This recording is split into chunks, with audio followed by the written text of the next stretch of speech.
जहानागंज के शेरपुर मार्केट में अभी आप देख सकते हैं, यहाँ पे समाजवादी पार्टी के विधायक जी भी हैं और यहाँ पे जनता भी है। हम विधायक जी से कुछ बात करना चाहेंगे।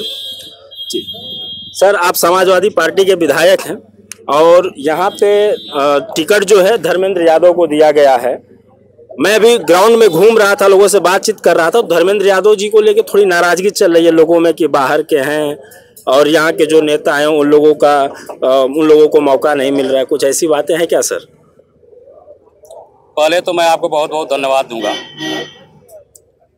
कि आप हमारे नेता और हमारे उम्मीदवार के बारे में जानने के लिए हमारे क्षेत्र में लगे हुए हैं और समाजवादी पार्टी के राष्ट्रीय अध्यक्ष माननीय श्री अखिलेश यादव जी का बहुत बहुत आभार व्यक्त करूंगा, जिन्होंने धर्मेंद्र यादव जैसे जाबाज समाजवादी सिपाही को संसदीय चुनाव में उम्मीदवार बना करके भेजा है। वो इसलिए कि संसद के अंदर जितनी मजबूती से गरीबों, किसानों, मजदूरों, नौजवानों, विद्यार्थियों की बातों को धर्मेंद्र यादव जी रखते हैं, उस तरीके से तमाम सांसद लोग नहीं रख पाते हैं। धर्मेंद्र जी पढ़े लिखे हैं, मेहनती हैं, परिश्रमी हैं और समाजवादी विचारधारा के व्यक्ति हैं। जिस तरीके से अपनी बातों को बेबाक रूप से वो रखते हैं, उससे क्षेत्र के लोगों में उनकी लोकप्रियता बढ़ती है और कहीं से भी कोई उनकी उम्मीदवारी को लेकर के विधानसभा क्षेत्र मुबारकपुर के अंतर्गत या लोकसभा आजमगढ़ के अंतर्गत कोई नाराजगी नहीं है। आप लोगों की बनी बनाई इस तरह की नहीं, मैं लाट घाट में था, मैं लाट घाट में सर्वे कर रहा था, ग्राउंड रिपोर्टिंग कर रहा था। वहाँ पे कुछ यादव बस्ती है, मैं वहाँ पे गया था। वो सब बोल रहे थे कि वो समाजवादी पार्टी के ही समर्थन में हैं, लेकिन उनका कहना ये था कि जब 2022 में धर्मेंद्र यादव जी चुनाव लड़े, उसके बाद जब वो चुनाव हार गए तो वापस वो कभी क्षेत्र में आए ही नहीं और अब जब टिकट मिला है तब वो वापस क्षेत्र में आए हैं। तो ये नाराजगी ही है सर। आजमगढ़ जनपद में जितना मैं दौरा करता हूँ जी, वो कतई कम आपसे कम नहीं करता हूँ। धर्मेंद्र यादव जी की कोई नाराजगी नहीं। लाट घाट भी समाजवादियों का गढ़ है और वहाँ लोग भी धर्मेंद्र जी के कायल हैं और धर्मेंद्र जी को मानते हैं। आपने जो कहा कि 2022 के चुनाव के बाद धर्मेंद्र जी वापस नहीं लौटे, धर्मेंद्र यादव जी समाजवादी पार्टी के उम्मीदवार हैं। आजमगढ़ जनपद में समाजवादी पार्टी के 10 विधायक हैं। आजमगढ़ जनपद में समाजवादी सरकारों में आजमगढ़ के विकास और तरक्की का तमाम काम हुआ है। सठिया चीनी मिल से लेकर के, कमिश्नरी से लेकर के, हवाई अड्डा से लेकर के, एक्सप्रेसवे से लेकर के, जो भी आजमगढ़ जनपद में तामीर तरक्की का काम हुआ सब समाजवादी पार्टी ने किया। पीजीआई का काम समाजवादियों ने किया, समाजवादी सरकार में हुआ है। तो अपने कामों के बल पर हमारा नेता आजमगढ़ जिले के सबके दिलों में रहता है, उनके आने और ना जाने से कोई मतलब नहीं होता है। और सुनिए, समाजवादी पार्टी का बहुत बड़ा संगठन है। हम सब लोग रातों दिन जनता की सेवा में ही तो लगे रहते हैं। तो आपका यह कहना कि धर्मेंद्र यादव जी के न आने से बड़ी नाराजगी है, बिल्कुल बेबाक रूप से गलत बात है। इस तरह के कहीं कोई गुंजाइश नहीं। ये मैं नहीं कह रहा हूँ, ये ग्राउंड पे जनता कह रही है। कहीं होगा, सारे पार्टियों के मानने वाले हैं, सारे पार्टियों के समर्थक है बाजारों में। ऐसा नहीं कि सब लोग समाजवादी हैं, लेकिन कम से कम हमारे बारे में तो भारतीय जनता पार्टी वाले भी कहते हैं कि आजमगढ़ में जो विकास हुआ समाजवादियों ने किया। जो दूसरे दल को वोट करते हैं वो भी कहते हैं कि आजमगढ़ जनपद का विकास सब समाजवादियों की देन है, अखिलेश यादव का देन है, स्वर्गीय मुलायम सिंह यादव जी की देन है। तो ये तो अच्छाई हमारे नेता में है। अब किसी को अच्छा नहीं लगता होगा, उसने कहा होगा आपसे।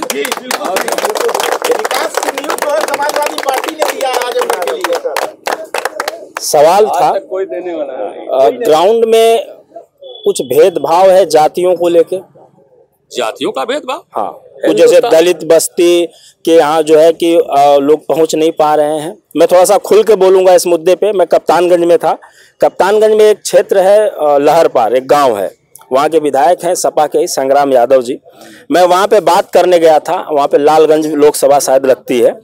वहाँ के लगभग 50 घर के आसपास वो राजभर हैं, दलित बस्ती के लोग हैं, जिनका ये कहनाम है कि यहाँ पे वोट लेने के बाद कोई आता नहीं है और उनके लड़कियों की जब शादी होती है तो गांव तक घर तक गाड़ी ले जाने का रास्ता नहीं है, गांव से बाहर गाड़ी खड़ी होती है। संग्राम जी को उन लोगों ने कई बार लिखा और राष्ट्रीय अध्यक्ष जी को भी, अखिलेश यादव जी को भी लेटर लिखा गया, पर कोई सुनवाई नहीं होती है सर।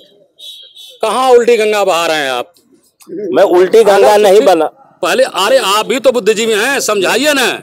सरकार भारतीय जनता पार्टी की है, कहीं रास्ता नहीं बना है, कहीं बिजली नहीं है, कहीं पानी नहीं है, तो ये जिम्मेदारी सरकार की बनती है कि नहीं बनती है? सर तो सरकार से सवाल करना चाहिए। हम विपक्ष के विधायक हैं, हमसे कितना महसूस उम्मीद करते हैं। जो सरकार में है, जिनके पास पावर है, जिनके पास बड़े सहूलतें देने का अधिकार है, उनसे आप कहिए जनता को सहूलियत नहीं दे रहे हैं। आप चिट्ठी तो सरकार को लिखनी चाहिए ना, तो आप लगे संग्राम यादव जी को लिखाने। नहीं तो संग्राम यादव जी वहां के विधायक हैं। और तो दूसरी बात सुनिए,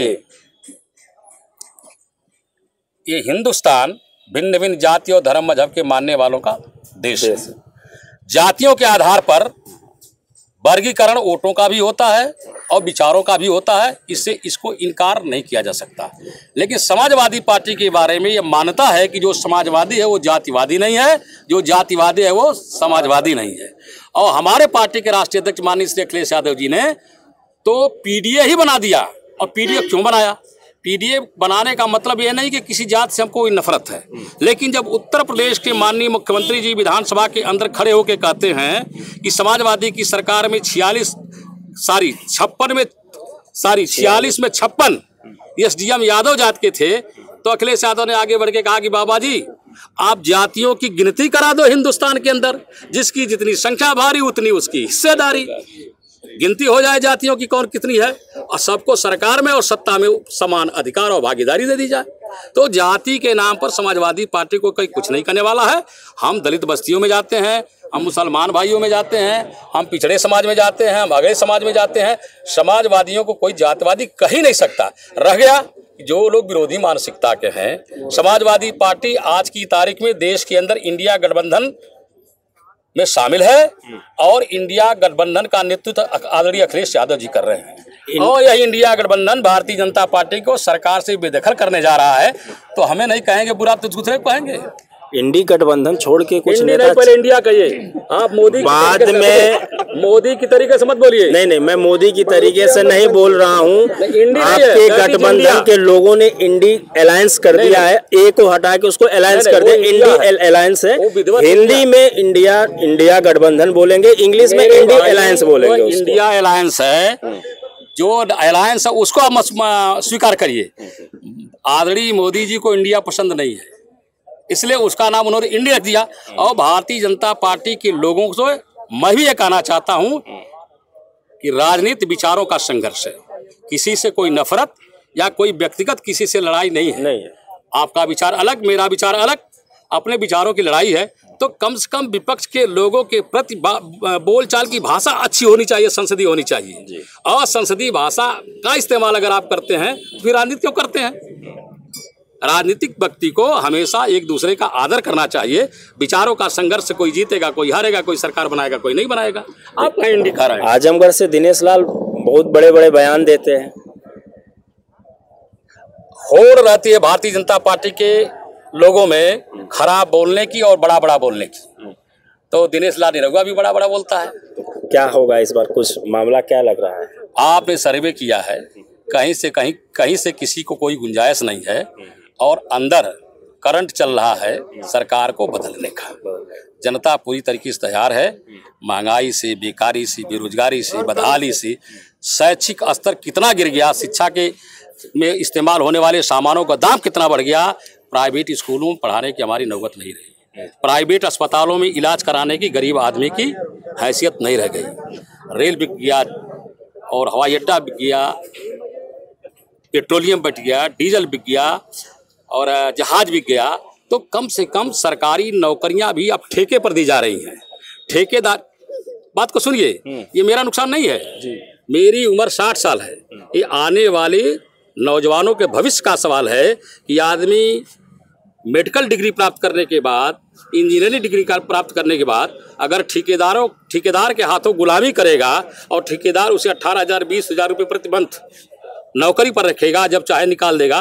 तो इसीलिए हमारे बेटे इंजीनियरिंग कर रहे हैं, इसीलिए मेडिकल कर रहे हैं, इसलिए डिप्लोमा कर रहे हैं।